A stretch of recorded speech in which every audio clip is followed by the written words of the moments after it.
not happy with myself. And what the plan is? Elimination diet or? No, just like having more steady intermittent fasting. Huh. It really comes and goes every So, while. like, what is your definition of intermittent fast? 8 and 16s are usually pretty good. What does that mean? 8 hours on, 16 hours off. What does that mean? You have 8 hours to eat food and drink what you want, It sounds and then 16 hours of just water or black coffee. And you have to eat the whole 8 hours? Just eat till It you're doesn't full. seem like fasting. All right, now, ladies and gentlemen, welcome to the As Yet Untitled Conrad Show. This is episode 26 or 7, or I think it's 27. I'm here with my buddy Brandon Devine, open mic comedian, bus boy, leather jacket enthusiast. This is some nice shades. We're talking about fasting. Now, I eat one meal a day. Is that what made your hair fall out? Could have been, I don't know. I was doing a bunch of drugs back then too. I got kind of cooled off on all that, but yeah, no, I've been doing this eating once a day thing just because efficiency. I found out later that there's a term for it. I thought it was just because you were on the move and busy. I mean, that has something to do with it. Like the other day, like when I did my podcast with Bryce, originally I was gonna do it at Starbucks, but I didn't know the Starbucks around him was like one of those little hut Starbucks.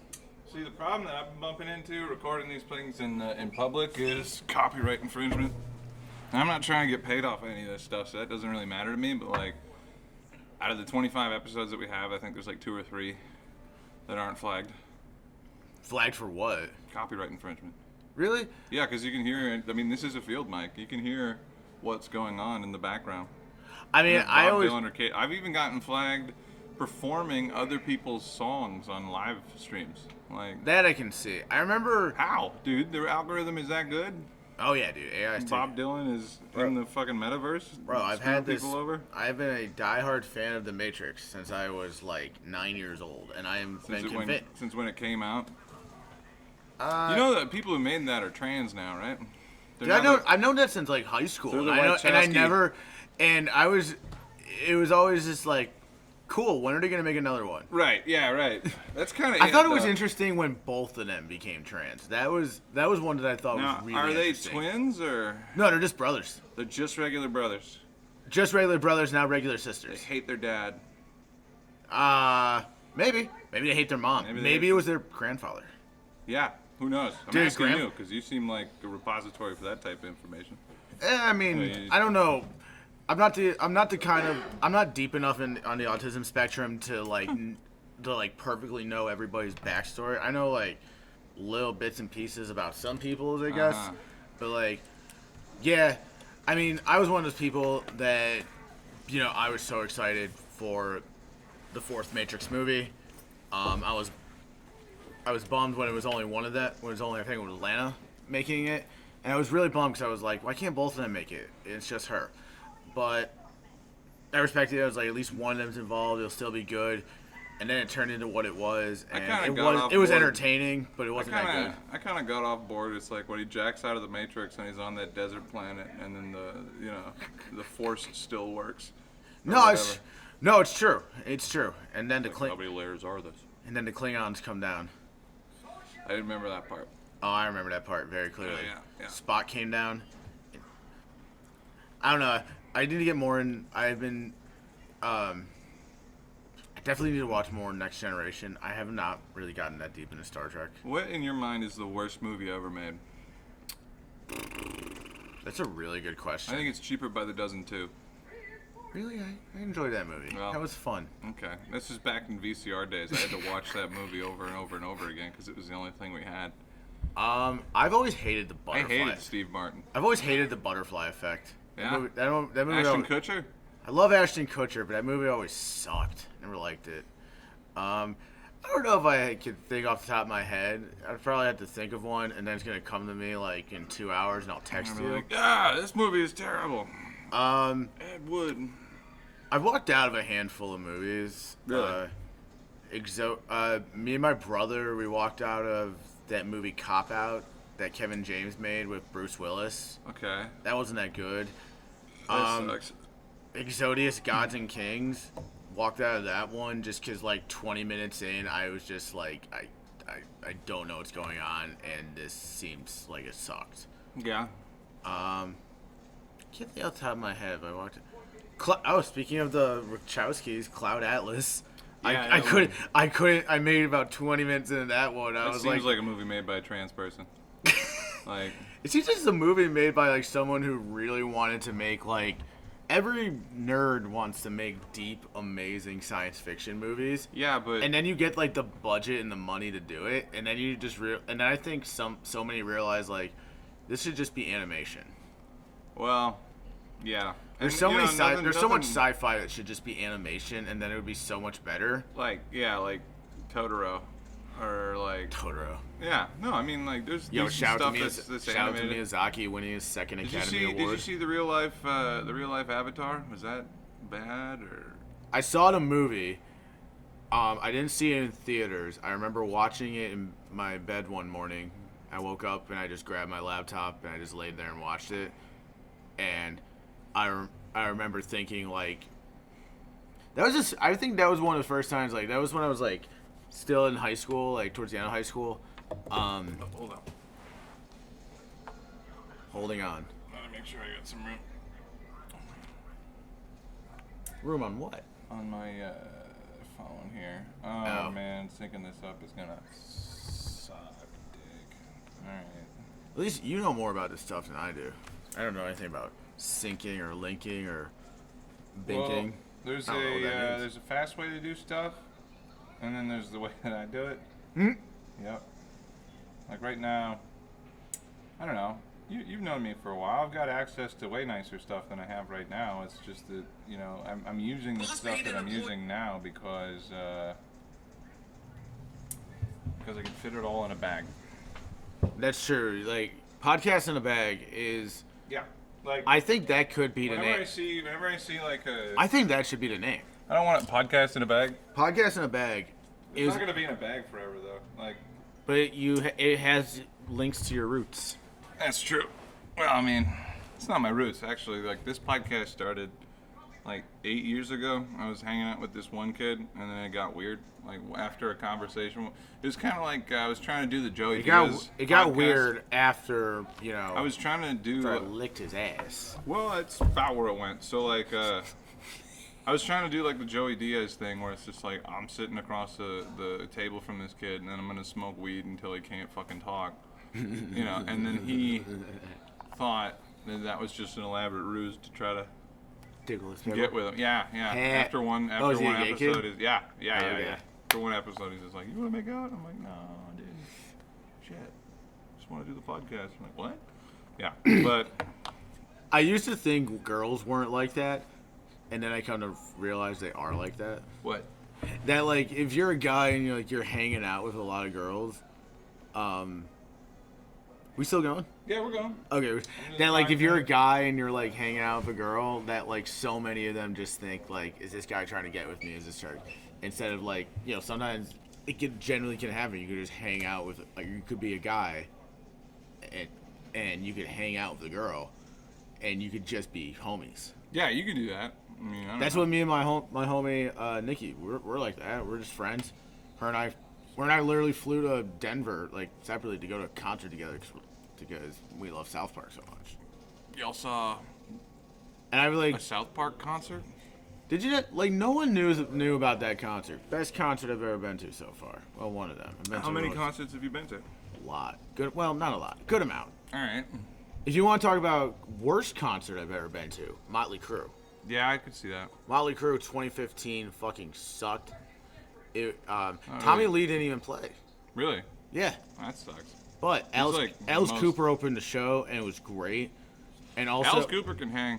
It was also cool because it was in the downtown area. It was in what's it called? But there's a version of what you were talking about with Cloud Atlas where, like, these guys get the budget and the wherewithal to do these wild, fantastical things that don't make sense to fucking anybody. That happens with musicians, too. It's the Heaven's Gate effect. Well, I don't know. What's Heaven's... You mean the... There's a movie in the 1970s called The Deer Hunter. Yes. And that one...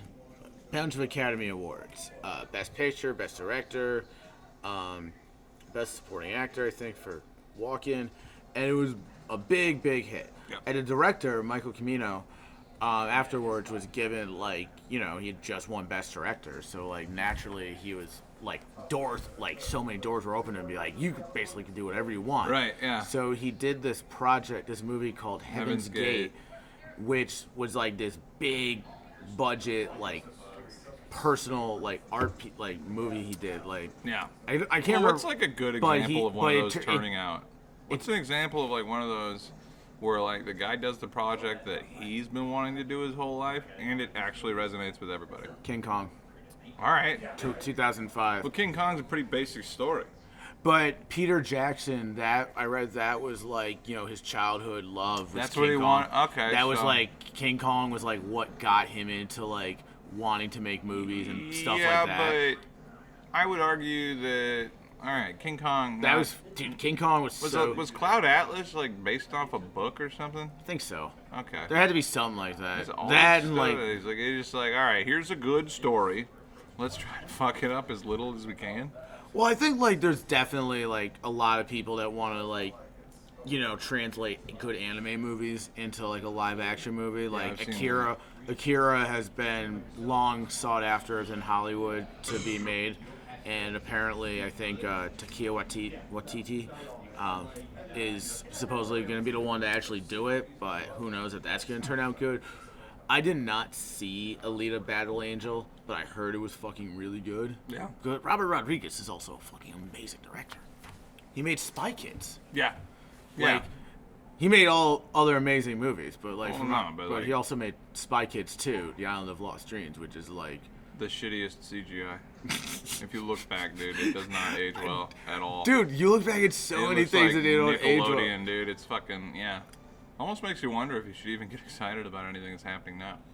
I get excited about some things. I am like, okay. What was the last Marvel movie I saw? I saw the Are those fourth. finally gonna like take a rest, dude? Can we stop? I hope so. Can we watch? I Like, honestly hope so. Can we watch, unless like- unless I get asked to be a They to should have a do- part in a movie, and they then should I'll be do- like, yes, we need more Marvel They movies. should do Death of a Salesman again. You know, like a play. They should do a really good play. 1917. Did you see that? Yeah. Oh, dude, that was the. Where it was all one that was, shot. That It was the first technically movie I two, saw but- when I moved here. Saw Okay. the skylight. Yeah, no, that was amazing. I thought that that was was really beautiful, and that like, that's the kind of stuff like. As I don't that even know gets how me the so fuck they excited. did that. It looks like what, just That's one the day. that's the technical magic of movies. No new takes, like. No, it was everything. No, it was. So the editor just looked like me, had pulled all of his hair out, and was just no life poop Oh, yeah. suck, trying to like make this shit fit Dude. together. Dude, making a movie, like to make a like an average movie, the average time is like usually about 2 years of your life. Well, right. You prepared to give 2 years of your life to I went- less than 3 hours of I went- sitting something to sit through in a theater. I went to Los Angeles and I met this guy named Landlin, and he was in the industry, so to say. His job As is everybody in LA. was just color grading. He'd look at, I think he'd just be looking at histograms and making sure that each shot from every camera lined up so that it looked continuous, and then he would hand the footage over to the editor. Yeah, it makes sense. Yeah.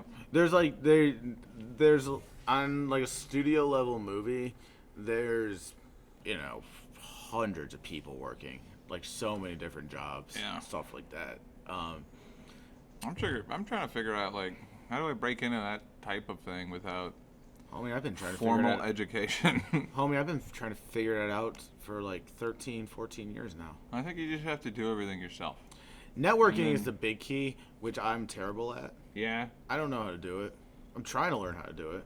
Well, you don't really go out. You tend I go out, You but tend not, to leave early and not hang out, which That's also is, true. I don't do that, but I've also sometimes a lot of times it's because I have to get up early the next morning. No, I mean, I want to reasons go are home. reasons, I I'm want to just go home saying. and actually sleep. like I'm trying to get better at. one of the things with me coming to Arkansas, it was a deal that I made with myself. I literally only knew one person when I came here, and I was under the impression that I might not have had a great time in high school, and that's up for debate. But yeah, part of me coming to Arkansas was like, all right, let me see if I can start over socially, from knowing one person. I got $5,000 in a Dodge Neon, and I'm sitting in my apartment on my laptop thinking like, well, time to go out. I can't be one of these guys. I didn't come all the way here not to have a life. So, and I looked at like going out and socializing with people, and maybe this is a signal of my mental illness, but I looked at like going out and socializing with people as, like one would a job. It's like, I'm going out tonight. That's a fair point. I've never thought about it as like a job. I should. I've People. started. I gotta go have friends. Like this is and I do. And what I learned is I don't know. What I learned is it's a tremendously empowering experience for myself. Because I mean, here I am, fucking 12, 13 years later. Seems like I got a few things going for me. I feel like a popular guy. Well, also remember, we want to be entertainers and also be paid to be entertainers, which is like one of probably the top 5 hardest jobs to do in the entire world. Well, I went out disc golfing and I met a guy that he recognized me. That sounds like the start of a great story. I went out. I was frolfing, and I met a guy. He had long hair. He had a tie-dye shirt on. No shoes. He had the full case with him. This guy was a pilot. Yeah. His case with his discs was phenomenal. Dude, so I was just telling my girlfriend a story about, like, I went out disc golfing one day, and I found this guy. He wasn't wearing any shoes. And I'm like, hey, dude, you want to join up in our group? And he's like, yeah. He's like, whenever I go out, like, if I go disc golfing, it's always at the same park. And the reason I do that is because there's other people like that. And you don't need to, like, assemble a squad to go out and be amongst a group of, buddies. Like, and it's eclectic people. Like, it was really funny. One time I went out there, and I went out by myself, and by like the second or third hole, I'm in a group of 5 people, all walks of life. This guy's a construction guy. This guy's a retired military contractor. This guy, like paints, and then we get to hole 5. And everybody, unprompted, just starts busting out like a kit and starts rolling a joint. Because that's where you smoke pot. Because that's like the hole that's the furthest away. And it was just like everybody was on the same page. Wait, you guys would wait until you're at the hole furthest away? Yeah, you wait until the hole that has the nicest view, and that is furthest away from the general park. And then every single person that I had just met that day started doing the same thing. Okay, see, I grew up back home. The town I grew up in, Orchard Park. We have this amazing... Is that New York or is that... New York. Okay. Outside of Buffalo, New York. All right. Where the Buffalo Bills play. You're interesting in that. It's Buffalo, New York, Los Angeles, Arkansas. And briefly also in Hawaii. What? All right. Why Arkansas? That's... well, it's really because my mom moved here. And when I moved out of Los Angeles, I had 3 choices. I could go live with my dad for a bit, I could go live with my brother for a bit, or I could go live with my mom for a bit. See, I wasn't aware that you had a family. No, I'm lying. I'm just a street urchin. Yeah. Yep. I figured. Like Harry Potter, but the redhead instead. Yeah, lives in Still got the glasses. Has a bigger room. Yeah. But anyway, back in New York, we had this park in my town called Chestnut Ridge, and beautiful, like giant, huge state park. And there's a frolf course there. And that was always like packed with frolfers and stoners. That whole park was just like a huge place to go smoke weed. Yeah. And also it's a park. Also ironically home to New York State Police Station. But never it's a weird park. Never deterred anybody from like you never thought about it while you're smoking weed there. Right. But like you would go there and just like go to the course. I never played. I tried a few times and I sucked at it. But I was always just go with my friends and stuff just to hang out and usually smoke. Yeah.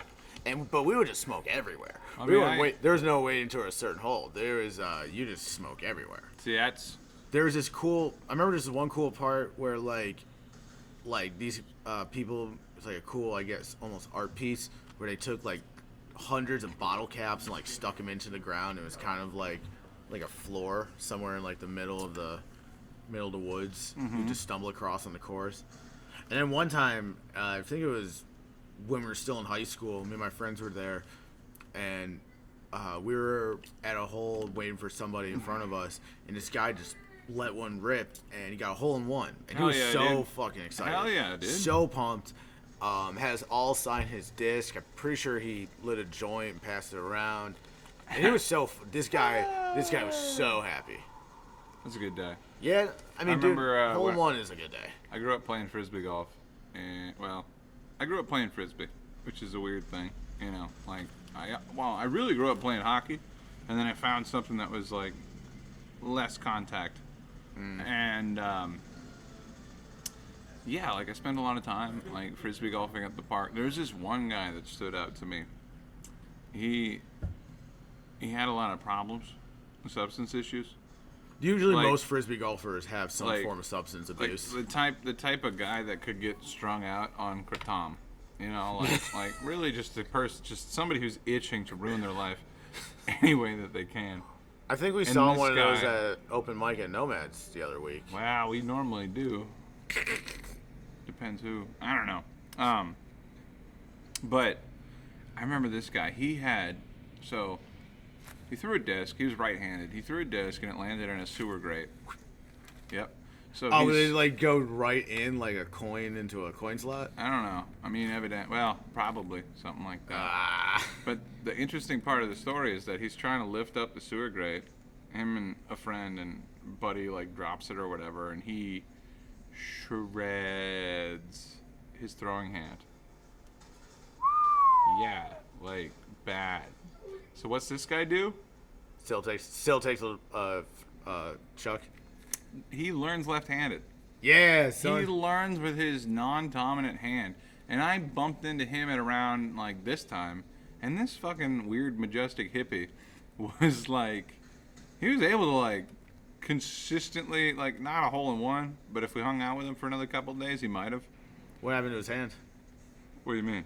It ended up healing. I didn't keep up with the guy. He was kind of a fuck up. I remember. Okay, I was making T-shirts in my. I thought you were gonna say I ran into him like 5 years later and his hand was gone. He got infected, got gangrene. They had to chop it. I mean, maybe. You know. Point is, just the guy loved the thing so much that he learned like left-handed. And, like, I thought that was so cool as a kid if you had like a fake hand. I think it's pretty cool now. It is pretty cool. I'm a little bit alarmed at the number of people that I see with eye patches out in public, you know. And maybe I'm watching too much Mad Max, but like, I see them. There's a. Is that an Arkansas thing? Maybe. Eye patches. Wasn't there that one governor in Texas that Pete Davidson made fun of that as an eye patch? Yeah. There was that one guy. Eye patches are dope. I'm pretty sure he was like a Marine. If you have an eye patch. Yeah, Dan Crenshaw. Yeah. If you have an eye patch though, I feel like you gotta if as a guy, you gotta start working out. Like you can't be skinny and out I would of go shape the opposite direction. I would say that if you're a guy with an eye patch, you either need to work out or the eye patch needs to be monogrammed. That would be hardcore. I'm just thinking, like, definitely in the future they're gonna have like computerized eye patches where it like can. Dude, it's not gonna be an eye patch. It's gonna be a Neuralink. It's gonna be like, you know, take the bandwidth of visible light and expand it into radio waves and whatever, like, and that's what you're gonna have. Remember, there was an episode of Futurama they did years ago. It was one of the newer episodes, and they had an iPhone, but it was literally like they shoved this thing into your eye. And then, like, the phone, like, screen appeared out of your eyes and shit like that. They're going to end up doing that, but they're going to, like, end up replacing, like, both your eyes. Remember when Google Glass came out and everybody freaked out? Yeah. That was hilarious. They're taking our privacy. And now, like, Snapchat has, like, Ray-Bans. Haven't they been doing that forever? Yeah. Haven't they? And they is, like, a very open term. No, right. And that's why, like, We're also pronouns at this point. Is a very... It's funny.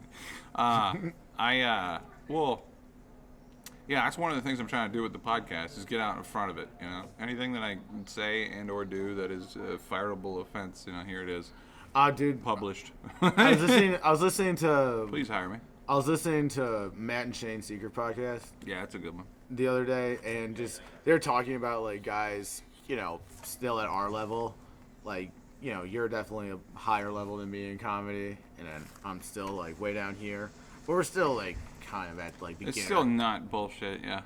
But like they're talking about like guys at our level, like talking about like risking getting canceled and cancel culture, and it's like no one cares. Right. No one cares until we start making money. Then that's when people. Then once you have something you can take away, and that was or one thing. Or as I've heard them say on that one podcast, thing, like, when you get something the theater kids want, which I am one of them. Yeah. And if you get something I want and I don't get it, I'm gonna fucking destroy you. Well, I can explain to you how I did it. About how nope, I am just gonna ruin your life. I can explain to you about how I had no interest in hosting or running sound before getting involved with this stuff, but the fact that none of the other kids wanted to play with me wasn't gonna. I swear to God, Conrad, if you get on Saturday Night Live, I will expose your secrets. I will share your nudes. I've met a writer for SNL, and I performed on the same stage. Really? Yeah. That's cool. And I did better.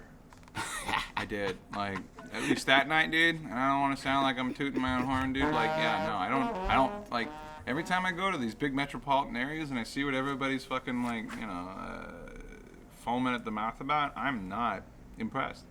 Like, well, yeah. Like, because, I don't know. I compare it to, like, whatever I'm doing here. Like, the problem, one of the problems that I have is that trying to do musical comedy without having joke songs is kind of a tough idea to wrap into somebody's head, You know what I heard on Rogan the other day, listening to him with Kevin James. They said that the guys at the store and stuff like that, the musical guys, were always the hardest to follow. Yeah. It's because people love music. People love music, and if you can make them laugh hard while you're demonstrating. Okay, so to me, here's what it is. All right? What it is if we're at an open mic and some guy is doing an okay job at Wonderwall and you don't play guitar and you see him kind of fucking up, you don't suddenly think that you can play guitar better than that guy. And with comedy, it's like really good stand-up looks easy and really bad stand-up looks totally effortless. Like when I saw, that's what I was saying. I was talking to my therapist about that today. I was telling her like a few years ago when I was in New York City, I went to the Cellar 2 nights in a row, and the second night I saw Jim Norton go up, and I was telling her like, you're at the Comedy Cellar, and these shows like you just pay like $30-$40 to get in and watch like 5 guys and watch like 5-6 guys that you have no idea the lineup, and you're just seeing like these people, and it's gonna be good. And there's a bunch of, and a lot of time, and like you think like, oh, these people are gonna make you laugh, but there's a lot of times like a joke doesn't land and shit like that. You could see they're nervous, you could see they're trying new stuff, and shit like that. But the second night Jim Norton went up, and I was like, holy shit, it's Jim Norton, that's fucking cool. And he just you felt the veteran, like the war veteran in him. You felt like the fact that like, this is what I've been doing, because he just just went boom, I ain't boom, scared boom, of you motherfuckers. boom, boom, boom. It just, everything just went like a machine, like a There smooth machine. There was a couple people in LA that I saw doing stuff that like, I couldn't even pretend that I'm like close to doing that. Yeah. But for the most part, even with the people with the specials and stuff, it didn't seem like they were doing anything that was. Well, I feel like if it was new material, I don't think they're doing anything that was. Well, I feel like there's a lot of people out there, like people that are huge fans of comedy, but like they're fans because they've seen like all these specials. Right. But like, but then like when you go to like a comedy club, like the Cellar or like the Comedy Store or like the Improv, or like if you live in a place that has like a Helium or something like that, where there's like regular shows and like comedians are coming and doing like their 15-minute sets or 20 or like 10 minutes or like it's a different lineup each night. You see people working out shit. Yep. Like people, I heard on like, have you ever watched if you want a great series to watch, this documentary series about the Comedy Store? Yeah. So good. What is that on? I think it was on Showtime. All right. Anyway. Mike Binder directed it. Okay. And they talked about like back in the day, you'd be at the Comedy Store like in the 70s, and the guy hosting would be like, and ladies and gentlemen, here is Richard Pryor. Yep. And be like, holy fucking shit, it's Richard Pryor. That's and then the he'd other go thing, up. Like, people don't really know. You go up and you just don't know what's going to... And he'd go up and he'd do his set. And people were like, wait, this isn't that funny. I thought this is Richard Pryor. Why isn't this that funny? It's because you're just working new stuff. Right. It takes so long to work out a bit. You know, I've only been at this a year and a half, and I have I think I have maybe a few jokes that I'm actually confident are kind of good. Yeah. One of which I came up with this past weekend. It's funny what works and what doesn't sometimes. Like, one of the biggest laughs I've gotten in recent memory was from a note that I wrote down just like right before I went on stage. And I got up and I did the line and it got an applause break, and I felt like I didn't know how to do comedy.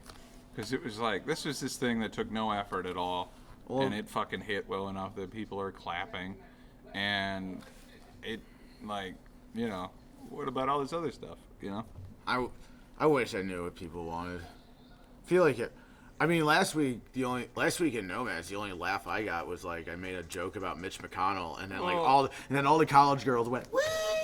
You know, Brandon, the only advice I give to any comic specifically is keep an audio recording of every single set that you do. I've only started doing that this year, but I haven't been recording each set, and I do look back each night.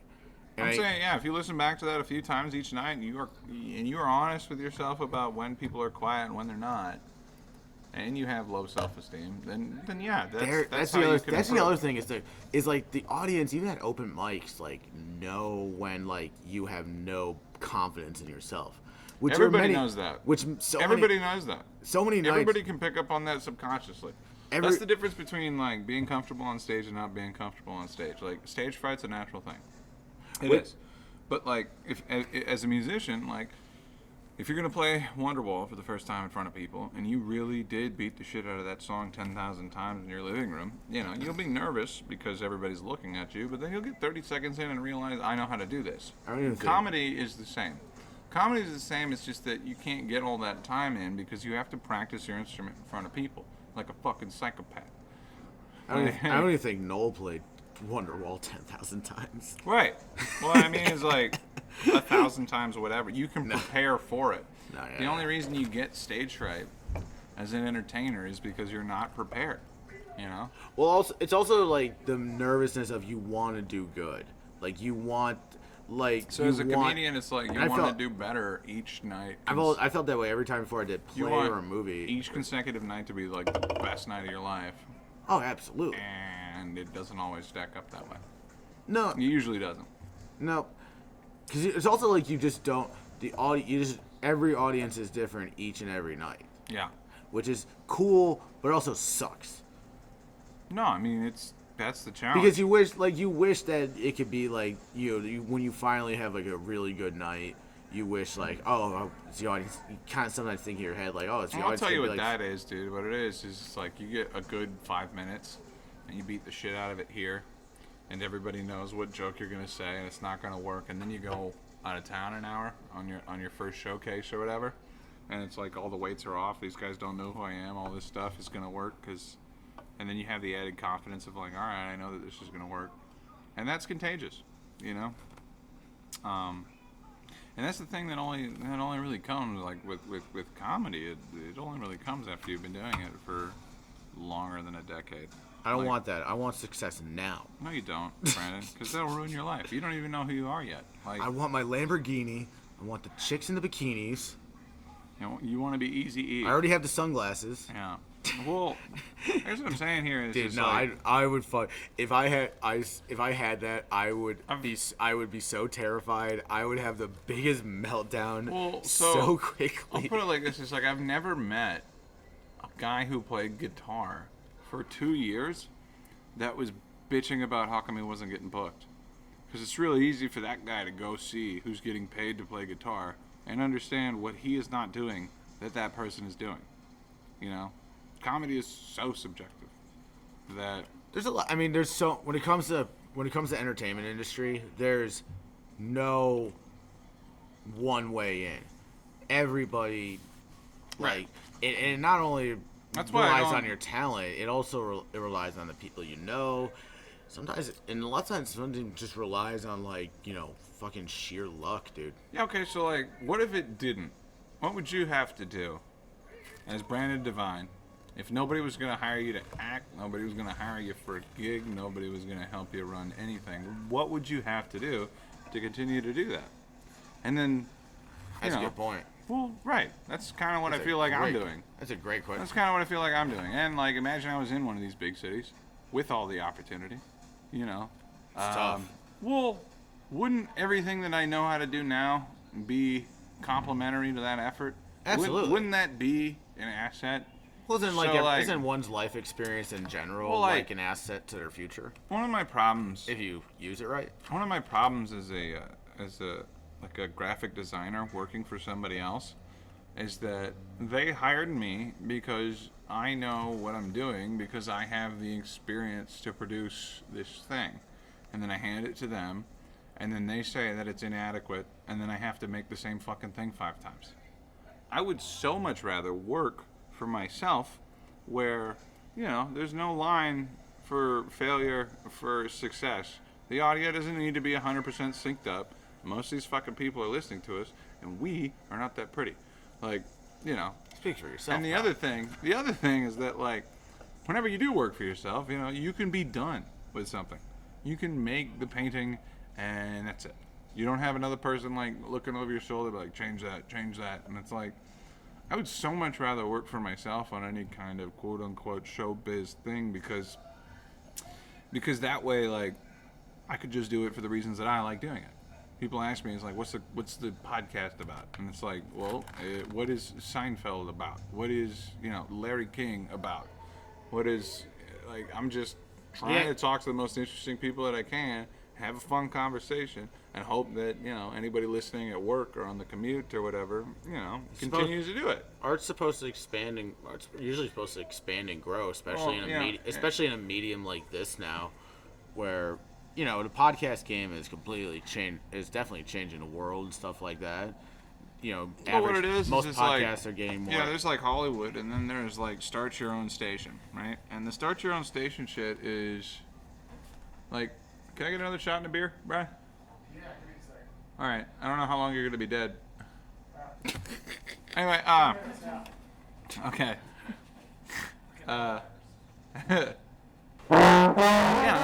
My thesis is it's just like, I'm gonna do what I enjoy doing as close to every day as I possibly can, and that hopefully, because I enjoy doing it, that other people will appreciate the value in it, and then. Okay, like when I say that, like, I've had this experience. Like, when I lived in LA, I moved to Los Angeles when I was 24, with the same goal that millions and millions of others. Oh, can I hit that? Yeah, go for it. You can go that tomorrow. I know. I go to certain place on Dixon and do that. There's there's 2 places in this town that allow you to serve food and smoke inside. It's true. I forgot about the serving food part. Grandfathered private club licenses. That's what it is. But anyways, let me tell you this. When I was 24, so I moved to LA. Mm-hmm. Common goal of, like, I want to be in movies and television. That's always been, like, my dream goal within the entertainment industry is, like, I want to be an actor in big, cool movies and television shows. And, I did what a lot of people do, is you do background acting work. It's one of the best, easiest ways. One of the best, easiest ways to get on a set is doing background work. Did a background on a movie last week. Keep going. Sorry. No. Yeah, tell me about that. Because Dennis Quaid and Nick Offerman were in town or something like that? They are. I can't say what movie. I'm not allowed to say what movie I was working on. About copiers? Is it about copiers? Yes. It is a sequel to Office Space. Oh, motherfucker, are you serious? Revenge of the Copy Machine. Let me tell you. I got a unique connection with that because I was at work at the vape store in Springdale, and next door at the print shop, big ass production crew comes out, starts cornering off like parking spaces. They need continuity, and like, I'm really good. I wouldn't say that I'm friends with the guy in the print store, It's just that every single project that I have to redo 5 fucking times for my boss, I'll take it to him and he's like, this looks really good. And I'm like, Yeah, is that about yes, right? yes. You know, so he and I are on a first name basis. So like they did all that stuff and they gave me the same rap that you were. Like, we're not supposed to talk about, you know. Like, no one told I me went not to- to talk I about it, went but to I also him. just don't want to, like, You don't want to be leak the first. Yeah, information right. that I'm not supposed to Nah, leak. but yeah, he told me, yeah, Nick Offerman is, you know, performing in the print shop, and that Nick Offerman, I guess in college, used to work in a print shop. So when he came That in makes there, it sense. was like He seems like a person who would. yeah, well, he seems like a guy could do anything. Dude, he literally is Ron Swanson in real life. He has a fucking wood shop. It's not much of a character. Yeah, It's fucking like he is the character yeah, in real life. yeah. But you gotta find. But anyways, what I was trying to say about living in LA, like when you're doing background work, like you're working like 16-hour days. Sometimes if you're working back to back, it's like you're getting no sleep, and it's just long days. And I remember working this one. I was on a show actually about stand up. Yeah. The show I'm Dying Up Here. Yeah. Pete Worked Holmes. on their second season. All right, no. That's Jim Carrey. crashing. All right, yeah. And we was working, like, I was driving home. It was like 11:30 at night, and I had to be back there the next day at like 7 a.m. And you know, a lot of people, if they had a job like that, they'd be super pissed and they'd like be bummed. Yeah. I was literally screaming and like punching the roof of my car because I was so happy. I was like, I just had so much fucking fun. Like, and I'm just doing background work. I'm just like, you know, in the background, like just walking around the club, like, you know, taking a drink, smoking a cigarette, walking up and down these stairs, Running cables. Yeah. just stuff like that. Stage crew. But it was just the most fucking fun because I was like, I'm on a set of a TV show. I'm in a costume. There's like cool actors. There's like I'm surrounded by all the film equipment. I'm on a fucking set. Like this is just like the coolest shit ever. My And experience with that was like, I'm always like, this is where I want to be. This is like the fucking tits, man. hell yeah. So it's like you always gotta find what makes you as like, where do you want to be in life? Like where does that make you that happy? And like last week working on that movie was the first film set I've been on in over 4 years since I left LA. I wouldn't say that I'm striving to be happy. I'd say that, like, as a chronically miserable person, you know, I've made peace with the fact that if I'm doomed to be, you know, bummed out my entire life, I'd at least be, you know, that I at least bitch about new stuff next year than I do last year. Yeah, you're gonna be a good dad one day. I've lived enough. Well, we'll see. I've lived enough to know that, like, yeah, there's people that, you know, there's people that I know that have had the same problems since I met them, and now they're like 30 something, and there's nothing to indicate. Oh, they still got time. 30's the new 20, dude. I mean, sure. I don't know. Dude, like it totally is. 30 is definitely the new 20. Like I work. Yeah, but like 50 is the new 70. Like, Sure. if you get an early onset like dementia thing, like fucking a Bruce Willis or something like that, like that's not cool, you know? At least Bruce Willis has the money and family support and love of the world that like he can be. So that he can just be miserable. You know? Well, I mean, he can be taken care of. I'm saying, and, like, if have, that doesn't, have- if that happens to anybody else other than Bruce Willis, whoever is around him is in hell. I'm saying if it's like- the rest of us, I'm just putting a bullet in my head and being like, peace. Wow. Well, I mean, I don't know. That's the Hunter Thompson School of Business. Dude, Hunter S. Thompson had it right, man. Yeah. He was of sound mind, and you know he was a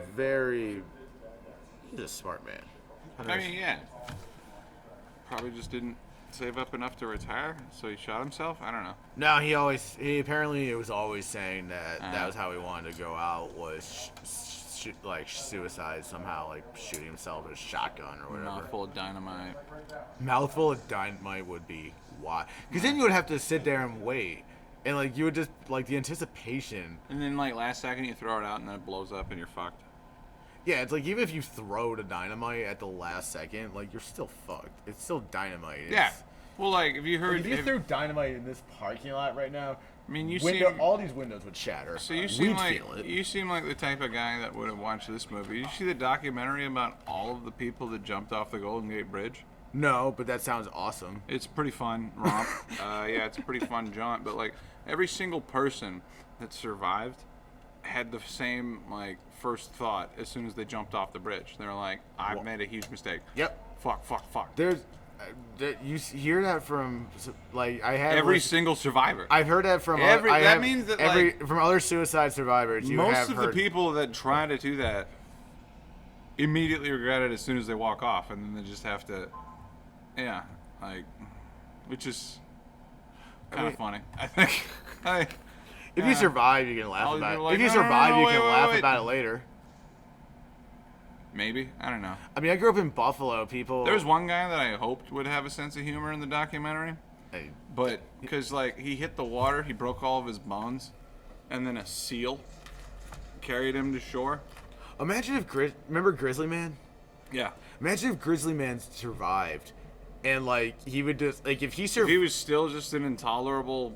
If he survived, one, he'd definitely like be in a wheelchair or something the rest of his life. Oh, you mean like survive the bear attack? Yeah, not if he like- survived the bear not attack like that killed didn't him. get attacked by a bear. No, if he survived, if he barely survived the if he thing. survived that bear attack and like was still alive today, but he would be like, he'd basically be like Roy from Siegfried and Roy after his tiger attack. He'd be like just completely messed up for the rest of his life. Yeah.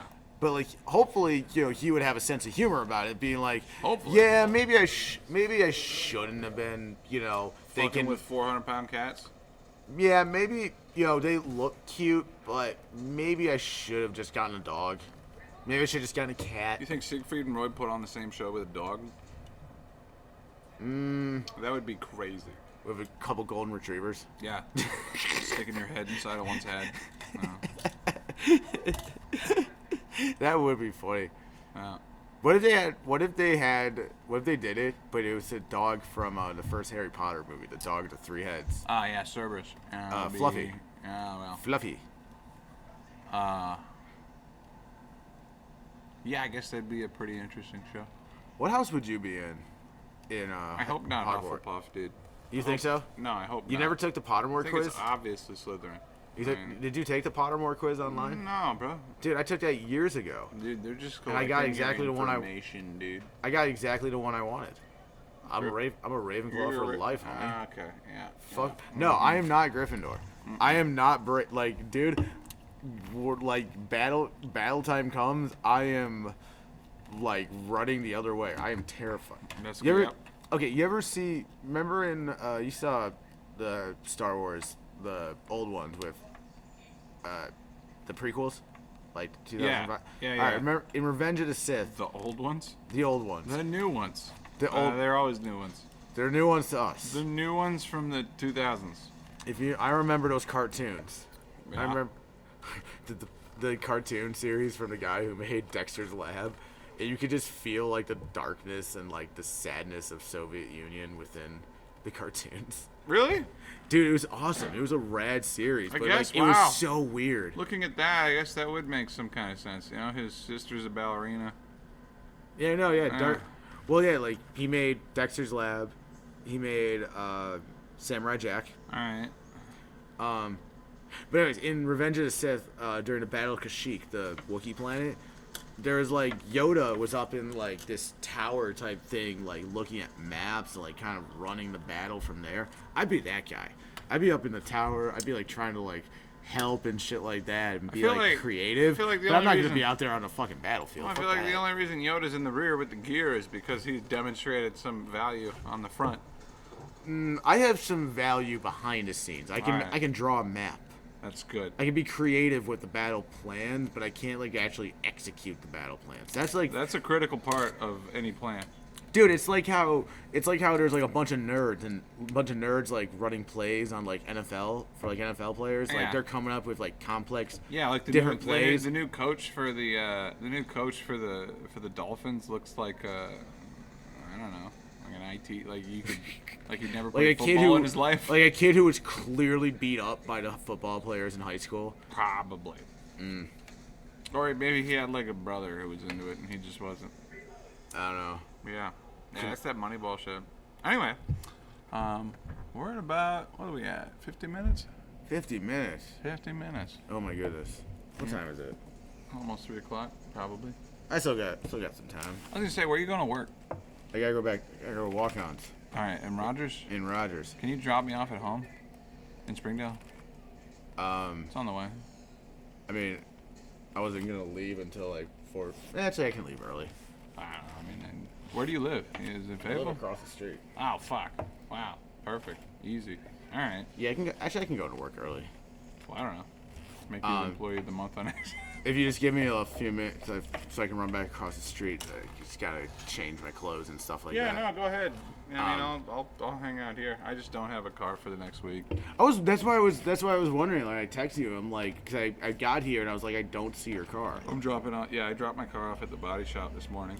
What's wrong with it? Oh, nothing is wrong with it. It's just got a fucked up, like, front end from meeting somebody in traffic.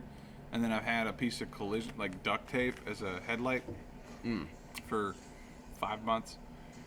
Yeah. And I'm surprised this shit still works. It actually works better than my functional headlight, which means I need to get that replaced. But yeah. All right, here, let me ask you this, because the other day when I did my podcast with Bryce, I asked him this question: who should we talk shit about in a local comedy scene? I would talk shit about anybody, but I go through and I edit my stuff. I don't do what you do and just post it. Yeah, I look back at it. I encourage people to talk about stuff that would get them fired, and then I edit it. I would edit if I like knew how to properly edit more. I think I can edit. Well, you're just doing the weird app, you know. Like, I'm doing the free app. Yeah. I need to learn how to do this and like put it onto YouTube, because that's like apparently that's like the best way to get your podcast views on YouTube. I didn't know that. That's just what I did. I mean, mine's on. The thing is, like, yours is on YouTube, but mine is on like the Spotify and Apple Anchor app or whatever. Yeah, so mine's on like Spotify and like Apple Podcasts and stuff like that. So we're both doing. Mine's not. Audio only is like supposedly where the money is, but yeah. Where is it at? Audio only. Audio and video, I think. I think people also want to watch the video. No, I mean, like, business-wise, like, once you get into, like, viewership and ads and stuff, I think you get paid more per audio listener than you do the video. Really? I'm pretty sure. I mean, I wouldn't just be pulling this stuff out. I didn't want to do the audio thing. I wanted it just to be this. And then I'll put a picture up. I just want to make money. And I just want to make money so I don't have to bust tables. I mean, like, what's going to happen when you make money then? You gonna quit doing everything? You gotta have the right motivation Golf. for this stuff. No, it's just, Definitely. why do you do comedy, Brandon? Let's wrap it up with this. What are you doing stand-up comedy for? Because when I was doing like local community theater here, that was like the first acting stuff I did when I moved here after COVID and stuff like that.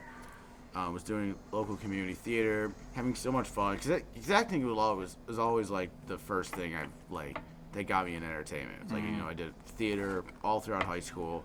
Was doing the plays in school all throughout grade school and stuff like that. I was a dancer as a kid, doing dance recitals every year, and just always had so much fun. Like with performing and just doing a character in front of people and just having so much fun with that. And then just but then like over the past number of years, always listening to podcasts, just getting into like listening to podcasts every day. I've been listening to Burr's podcast like weekly for at least 7 years now. Burr's an interesting one because he does it by himself, right? Yeah, he does. He's he's like an anomaly. Him and like Dylan. Him and Tim Dillon, yeah. Like to be able to do it by himself. I think Duncan Trussell does it by himself too. But I remember, like listening to them and just kept like listening to stand up, and then when I worked on I'm Dying up here, and I realized like, oh, comedians are just mentally fucked up people, or they're not. I thought they were like the cool kids in high school that like made people laugh and were like fun and shit. Sorta, some of them. But then just realizing that slowly over years of just like, that really working on that show really was like kind of the spark of like, that's kind of cool. Maybe I could do that one day. And then just years went by, and then when I was doing this play at Arkansas Public Theater. Shout out to APT. They're going to be doing Into the Woods very soon. Me and my castmate, for this play I was doing, he was talking about like he and his friends like to do improv, and sketch and stuff like that. And we were just talking about it and how it's super fun. And I just been thinking like, around that time of like doing the play is super fun because it gives you the fulfillment of like being a performer and like doing a character and doing something fun and stuff like that, and getting up and just being open and vulnerable in front of people, but in a more controlled way that people are actually like hopefully there to enjoy. And so we were just talking, and like he was saying like, you know, if I ever wanted to do like any sort of comedy, I was like, I do, but I'm not sure what. Like I was talking about like I wanted to do improv, and then talking about I wanted to try stand up, and really just thinking more and more about it, just realized like, you know, if doing stand up is more my lane, would be more my lane because of the fact that it's just me. I don't have to rely on other people, and it's like I don't have to like. That's one of the big reasons I got into it. I don't want to and I'm not saying like I don't like sketch. Sketch and improv are still really great, amazing forms of comedy. But with stand-up, it's just you. You make the decisions, and it's just all up to you. And it's definitely more acceptable with, you know, the kind of humor I really enjoy, which is like more messed up, you know, shit that my mom's gonna yell at me about, kind of stuff. Well, I mean, like, and so like it was literally like 2 weeks after that. have you ever performed in front of your parents? Hell no. All right. Fuck no. Yeah, I did it for like 3 years before I did that. Really? You have you have more balls than me, dude. I will never. You know, maybe if like, you know, something ever worked out where like I get to like headline a club somewhere. Well, like what would the timeline for you on that be? Like, from where you're at now I'm to 30. headline. I'm 30 now, so I'm assuming maybe when I'm like 65. 35 years, I think, is a good goal to headline my first comedy club. That is an exceedingly reasonable answer. It's a good. I think I have a chance. That was. Now it means that you still got to do the work. the next 34 years of open mics are gonna be tough. You know, if I could make a comment on your comedic style.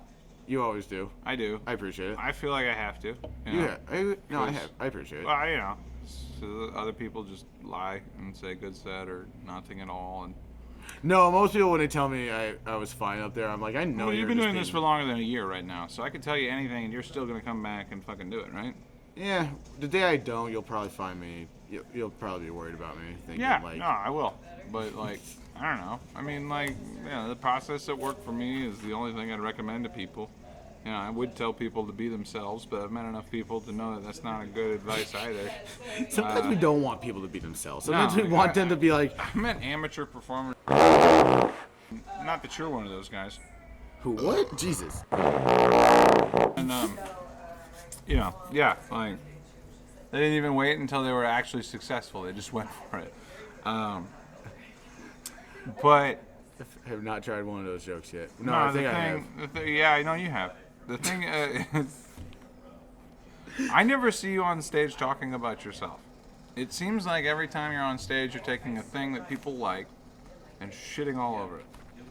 And I'm not saying that Taylor Swift doesn't deserve to be shit on. I'm just saying that like you are starting from a very hard spot of like I know.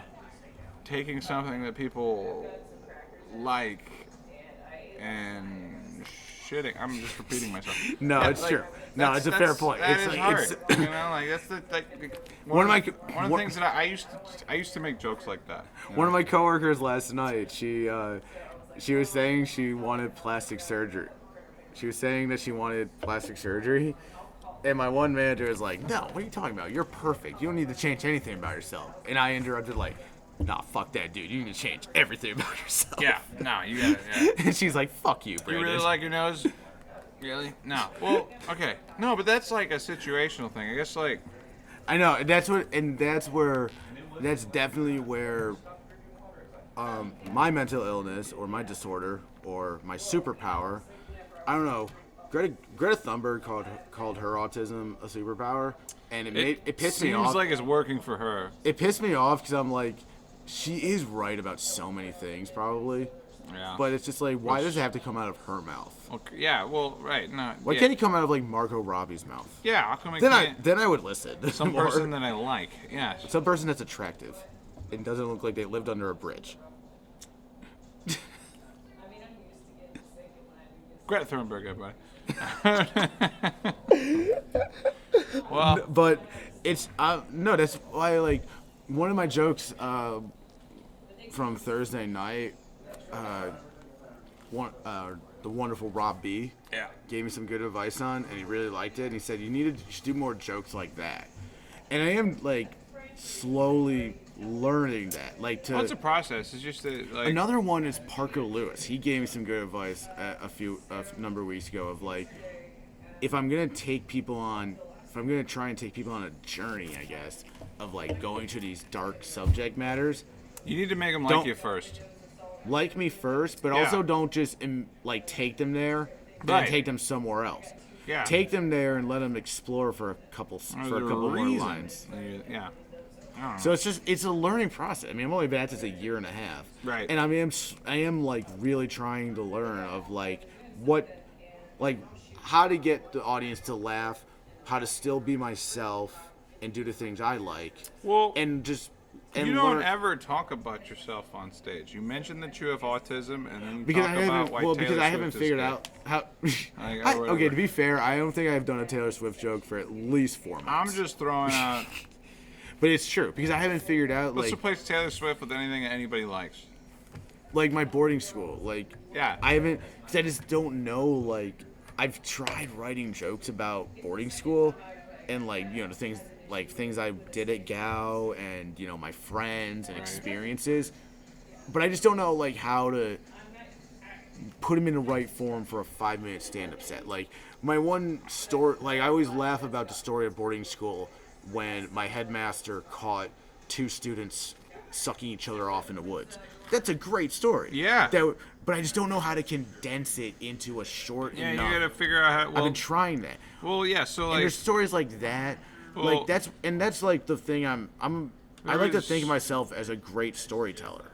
And I There can is- make a story really good Whenever if I I- have the time and if I'm given the time. well, whenever when I got on stage for the first time, the first bit I ever did was a story about getting raided by the DEA and trying to sell them satellite TV. Eventually, it got to a point where I realized I wouldn't get arrested probably, so I started working on these police officers on my day job pitch. Like, hey, did you know if you switch contracts between Dish and DirecTV every 2 years, you can spend half as much for twice as many channels? How does that sound, officer? And he's like, I got CAC, so I'm happy with my service. And I'm like, oh, excuse me for getting the wrong idea. You came to me. Right. My first bit was a 5-minute version of that story. A 5-minute version of that story. With just the one joke at the end. Like, I still don't.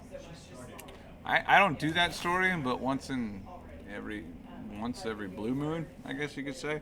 But yeah, like that was the thing for me. It was like I told that story to my mom and dad, had them rolling the whole time, and this is like something that they could very easily be disappointed in me over, and humor made it work. So I'm gonna try this comedy thing. And I got up on stage, did the same approximation of the story, and it sucked. It was bad. It was really not great. And I was so pissed off that, I had figured out how to tell my parents a version of this story, people that could actually, affect my life more than these strangers. And I wasn't able to make it translate into regular people, That was a process for me. And along that, I did the thing that it seems like you're doing now, where it's like you get up on stage to see what you can get away with. You tell jokes that everybody It's not doesn't all. I definitely talk am not. about. I'm definitely always know I'm not just. I am never up there. I truly mean this. I am never up there with the intention of I am here to piss people off. Right. I'm well, always. like, I want to make. I know this. I about want you. to make. I know this about you. It's use just that, The audience. That is how you come off. And I don't. And A lot of times. Like, maybe it was some. there's Okay, some people maybe who think that sometimes you're I'm an asshole out there, Brandon, and they don't know Maybe that you're so- retarded, like I do. I got so much. My coworker and I were yelling like, if I'm not allowed to say that word, then who is? I'm a special needs. I'm always a special needs kid, even though I'm 30. Yeah, no, I mean, So if I'm not allowed to say the R word, who is? you just got to figure out how to make that endearing with some sweet shit on the front end, so that Like, when you dip into the murky waters, I was gonna try a bit about boarding school actually on it's about Thursday. rising action, not just starting at the. On Thursday, this past Thursday, I was gonna try a bit about boarding school, about my boarding school, and the punchline was gonna be the R word, but then like 3 comedians went up before me and all used the R, and I'm like, oh crap, I can't do this. My girlfriend said something about that when she was driving me here. Shout out to Brooklynburg. Hell yeah, shout out to Brooke. It's like, I love Brandon. She's just, we were at the other open mic the other day, and some person said retarded, and he was like, fuck, I was gonna do that. Like, that was my thing. No, it's same thing happened like one night at Nomads. Like I had a joke where I was gonna talk about farting, and then like 3 comedians before me all like had jokes, like several jokes about farting. I'm just like, Yeah, fuck. dude. It gets you so deep in your head. Welcome to comedy, dude. I Yeah. want it to be easy. Yeah, so does every fucking other person ever. Fuck that. Yeah, well, I'm autistic. I want what I want. yeah, and that's gonna be at odds I know. with a lot of people. It works for Elon. Well, yeah. I mean, Why is it- tell me something that doesn't work out for the richest guy in the world. Why does it work for him? What does he have that we don't have? Emerald Mines. That's true. All we gotta do is move to Ethiopia. There is money to make in Africa right now. Yep. Always has been. That's the I would history. like to think so. There's money in the ground. No, I mean, There's money in the ground here. We just don't know where. top like 100 richest people on earth, like a lot of them are miners. Not miners, but like people who own it. People who are definitely like the people working for them are definitely not doing that good at times. Well, Like I was saying to my therapist today, like coal mining. I mentioned coal mining towns. yeah. Remember back in the 50s and 40s and all that stuff, there'd be literal towns where like pretty much every adult in town worked for like the mining company in some way. Yeah. How could it go any other way? And how many of those people were like, truly happy with their lives? Well, what do you want out of life, Brandon? Fun. Okay. You getting that? At times. All right. At times. That is a ever expanding question. I feel like, Yeah. And I feel like if I'm doomed to be miserable for the rest of my life, bitching about anything that I can see, then I hope my version of growth is that I hope that next year I'll be complaining about cooler shit, different shit than I was this year. definitely last week gave me a big kick in the ass of like, oh, I remember this is where I want to be on a film set. Because like, I think you asked like why I do comedy. It's definitely out of like wanting to have that knack of performing. So I love performing. Like I love acting. I did dancing as a kid. Like Well, I want to be in movies. I want to be in television. I want to be on Broadway. Right. I just want to like have. What do I want out of life? I want to perform in front of people. The podcast. Speaking of podcast. Hold on. Holding on. I ran out of storage on my phone. No. Yeah, boo. Tiny. And I was like, touche. Anyone would be mad if I put any of their Yep. stuff in this. All right, well. What else do I need? I need new tires on my bike. That's what I need out of life. Shit. I fucked this up. All right, ladies and gentlemen, thank you so much for listening to the Conrad Show. I've been here with Brandon Devine. We're hosting open mics at Waystone Pizza from 8 to 10 tonight, and then at Kava Bar from 8 to 10 as well. Did we change the hours here yet? 7 to 10. All right. 7 to 10. All right, we'll start. Okay. All right. I like that. Cool. My name's Conrad Lensmeyer. Signing off. Thank you all for listening. Here, let me take a picture of you for you.